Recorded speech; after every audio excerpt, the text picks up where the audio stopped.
Resumen de la Biblia del libro Nehemías, parte número 2. Reconstrucción de los muros y organización del pueblo, capítulos 3 al 7. Introducción. Los capítulos 3 al 7 del libro de Nehemías nos sumergen en el corazón vibrante de la misión de restauración que Dios confió a este líder fiel y valiente. Después de haber buscado la dirección divina en oración y haber obtenido la aprobación del rey Artajerjes, Nehemías llega a Jerusalén con un propósito claro: reconstruir los muros caídos de la ciudad santa. Esta tarea iba más allá de lo físico. Los muros simbolizaban la seguridad, la identidad y el honor del pueblo de Dios. Su restauración significaba mucho más que piedra sobre piedra, representaba la renovación de la esperanza, la unidad comunitaria y la obediencia a la voluntad divina. En esta parte del relato, se revela el espíritu de servicio colectivo: sacerdotes, artesanos, gobernantes, mujeres y familias enteras se unen para trabajar hombro a hombro en la reconstrucción.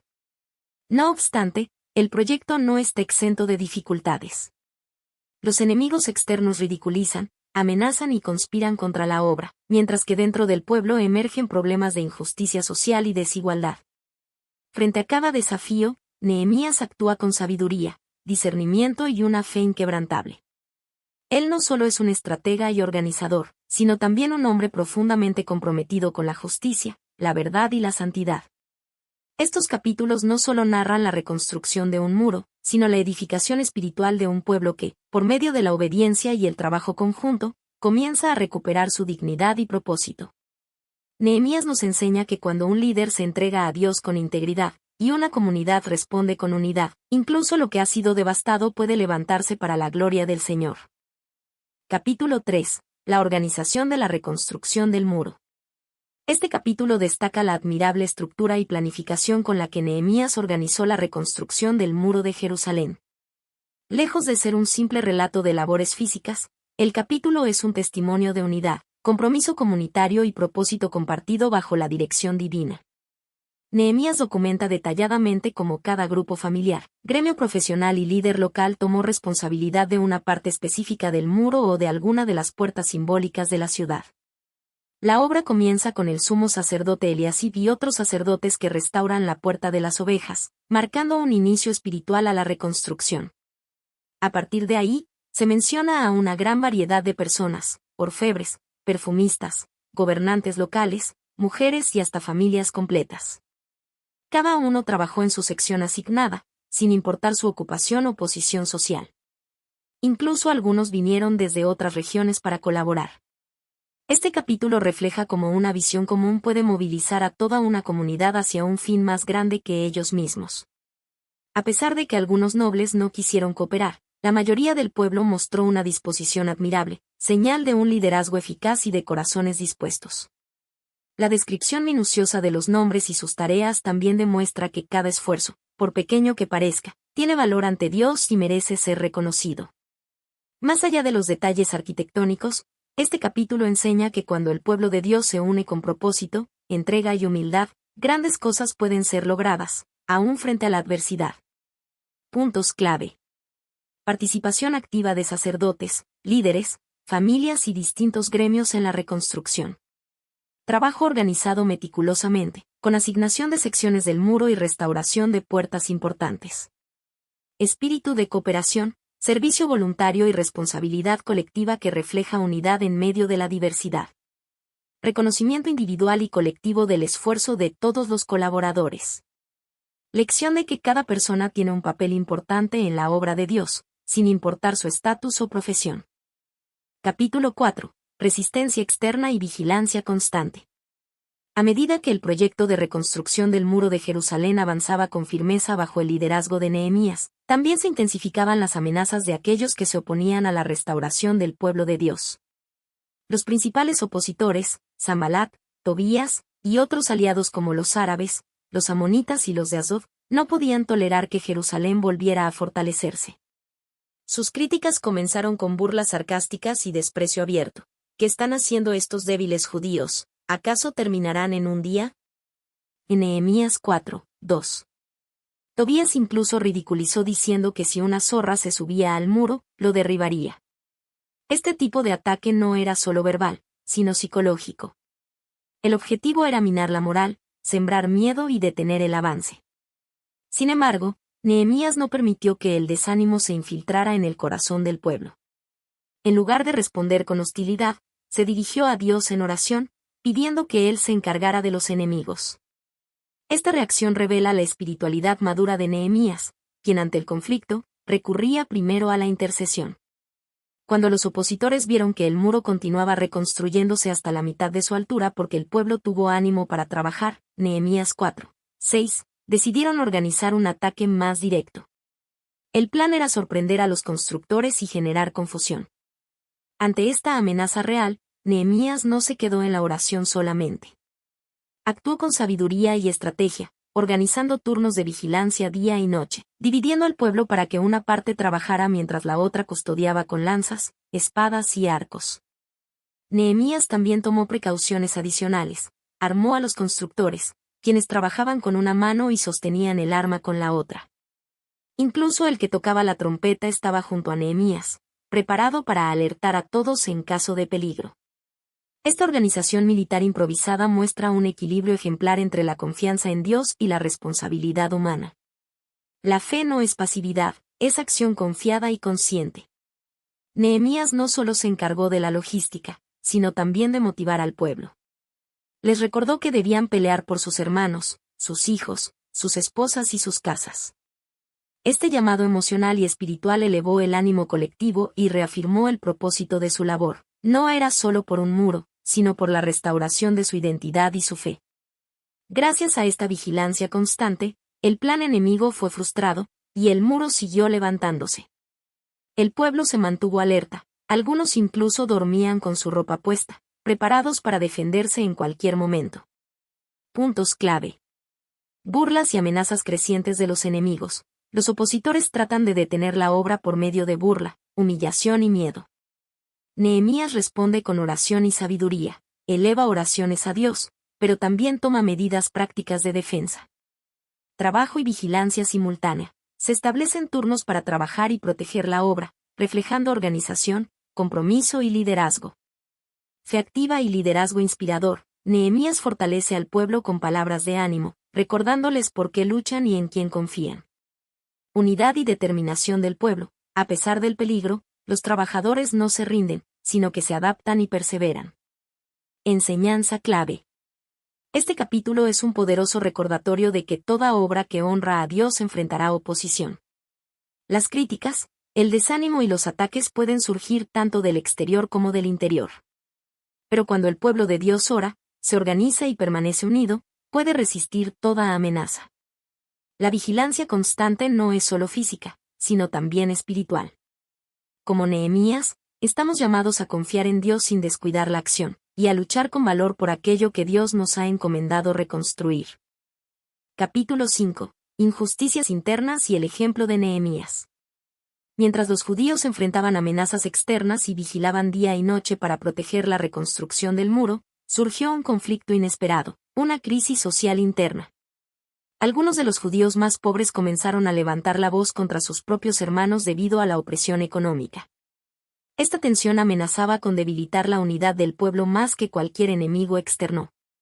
Los problemas eran graves. Las familias más necesitadas estaban hipotecando sus campos, viñas y casas para comprar alimento durante la escasez. Otros estaban pidiendo préstamos con intereses altos para pagar impuestos al rey, y algunos incluso habían tenido que entregar a sus hijos como siervos por no poder saldar sus deudas. Era una situación desesperada, y lo más indignante era que la explotación venía de sus propios compatriotas judíos. Cuando Nehemías escuchó estas quejas, se indignó profundamente, pero no actuó impulsivamente.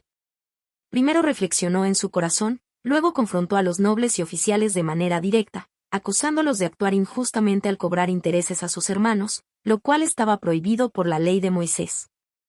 Éxodo 22, 25, Levítico 25, 35 al 37. Les convocó a una gran asamblea y les urgió a devolver los campos, viñas, casas y el dinero que habían tomado con usura. Sorprendentemente, los ricos accedieron y prometieron restituirlo todo. Nehemías hizo que juraran delante de los sacerdotes, y además sacudió su vestido como símbolo profético, declarando que así sacudiría Dios a todo aquel que no cumpliera su promesa. El pueblo respondió con un amén y alabaron a Dios, lo que marcó un momento de restauración de la justicia social dentro de la comunidad. Pero Nehemías no solo corrigió a los demás, sino que dio el ejemplo personal. A pesar de tener derecho como gobernador a recibir sustento del pueblo, él no lo tomó durante los 12 años de su servicio, porque temía a Dios. Además, alimentaba diariamente a 150 personas en su mesa sin recurrir al tesoro público. Su generosidad, su integridad y su compasión por los pobres revelan un liderazgo que sirve, que escucha y que se sacrifica por el bienestar colectivo. Puntos clave. Quejas de los pobres por abusos económicos, conflictos por deudas, hipotecas y esclavitud de hijos. Nehemías denuncia la injusticia entre hermanos, confronta a los nobles y los exhorta a devolver lo que tomaron injustamente. Restauración voluntaria. Los ricos aceptan devolver tierras y dinero, y hacen un juramento público ante Dios. Ejemplo de integridad de Nehemías. Rechaza privilegios de gobernador y se entrega al servicio del pueblo. Enseñanza clave. Este capítulo nos recuerda que la injusticia dentro del pueblo de Dios puede ser tan peligrosa como los ataques externos. La unidad espiritual y la reconstrucción de una comunidad requieren justicia social, compasión y un liderazgo ejemplar. Nehemías no solo fue un líder constructor, sino también un defensor de los oprimidos. Su vida nos inspira a liderar con temor de Dios, integridad y generosidad. Capítulo 6. Estrategias de intimidación y firmeza inquebrantable. El avance en la reconstrucción del muro de Jerusalén alcanzaba su punto culminante, y con ello también aumentaban los ataques de los enemigos externos, particularmente Sanbalat, Tobías y Gesem. Estos adversarios sabían que el muro estaba casi terminado y que su ventana para detener la obra se estaba cerrando rápidamente. Como la fuerza y la amenaza armada no habían dado resultado, ahora emplearon estrategias más sutiles y manipuladoras. Sanbalat y sus aliados intentaron atraer a Nehemías con una serie de invitaciones aparentemente diplomáticas a reunirse en el Valle de Ono. Pero Nehemías, discerniendo que sus intenciones eran maliciosas, planeaban hacerle daño, rechazó todas las propuestas con una respuesta firme y poderosa. Estoy ocupado en una gran obra, y no puedo ir. ¿Por qué cesaría la obra, dejándola yo para ir a vosotros? En Nehemías 6, 3. A pesar de que lo intentaron 4 veces, Nehemías no cedió. Luego, la estrategia cambió de manipulación a calumnia. En una quinta carta, enviada abiertamente, acusaron falsamente a Nehemías de querer proclamarse rey y rebelarse contra Persia. Estas acusaciones tenían como objetivo sembrar miedo y confusión entre el pueblo, y desacreditar a Nehemías ante el rey Artajerjes. Pero Nehemías, con serenidad y confianza en Dios, respondió negando las falsas acusaciones, afirmando que todo era invención de sus enemigos. No solo no se intimidó, sino que oró a Dios pidiendo fortaleza. Ahora, oh Dios, fortalece tú mis manos. De Nehemías 6, 9. Finalmente, los enemigos intentaron una tercera táctica, infiltrar a un falso profeta, llamado Semaías, quien fingió recibir una palabra de Dios para inducir a Nehemías a esconderse en el templo, lo cual era ilegal para alguien que no era sacerdote. La trampa pretendía hacer que Nehemías pecara o mostrara cobardía. Una vez más, él discernió que Dios no lo había enviado, y no cayó en el engaño. A pesar de todo el acoso, la obra fue concluida. El muro se terminó en solo 52 días, un testimonio impresionante de la dirección divina y la unidad del pueblo. Incluso los enemigos reconocieron que esto había sido obra de Dios. Puntos clave.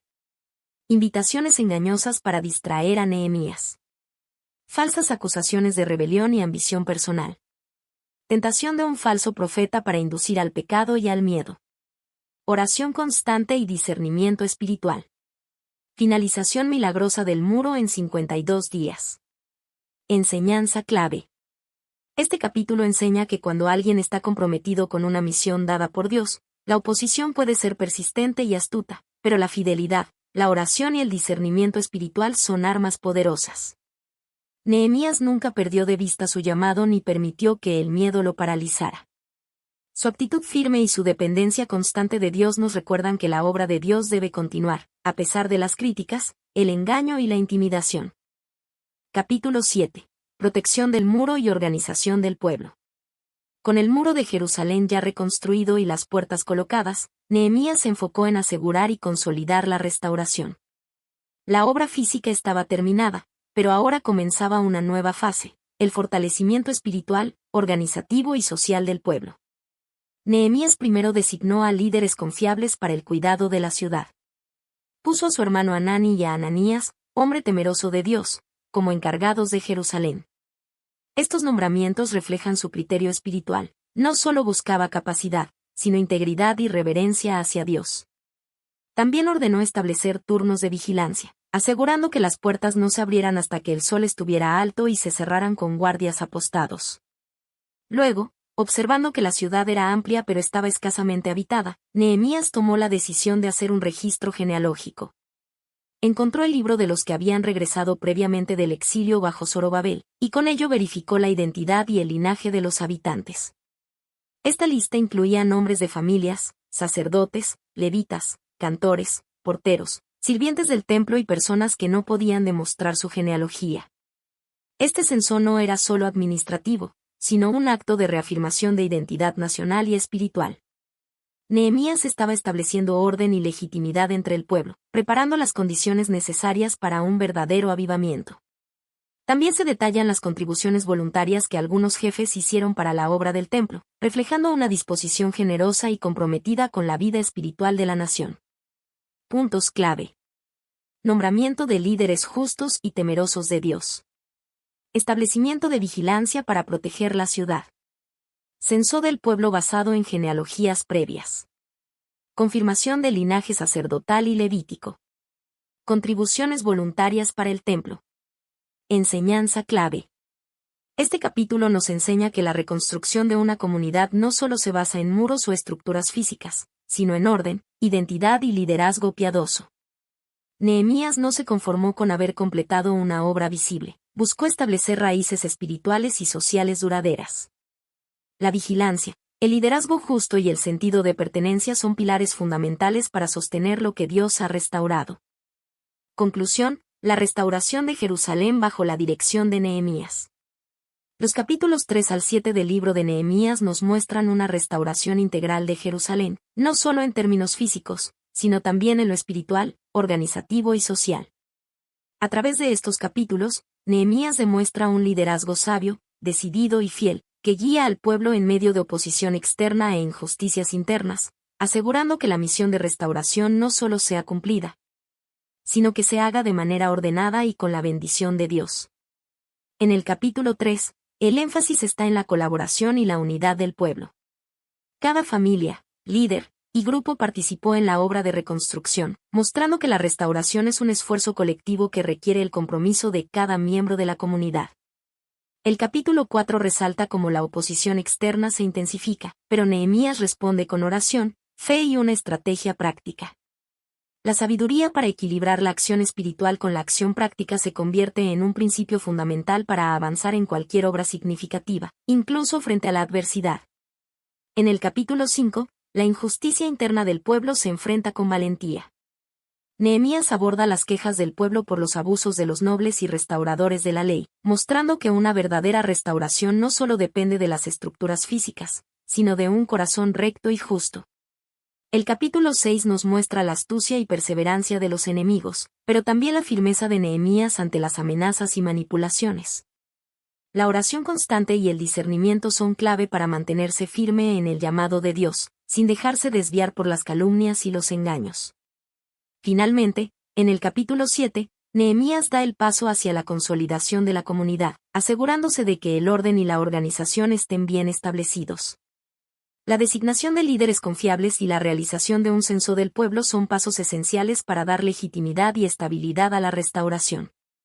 Además, las contribuciones generosas al templo reflejan un corazón dispuesto a invertir en la obra de Dios, fortaleciendo el vínculo espiritual del pueblo. Lecciones principales. Unidad y colaboración. La restauración requiere la participación activa de todos, no solo de unos pocos líderes o personas.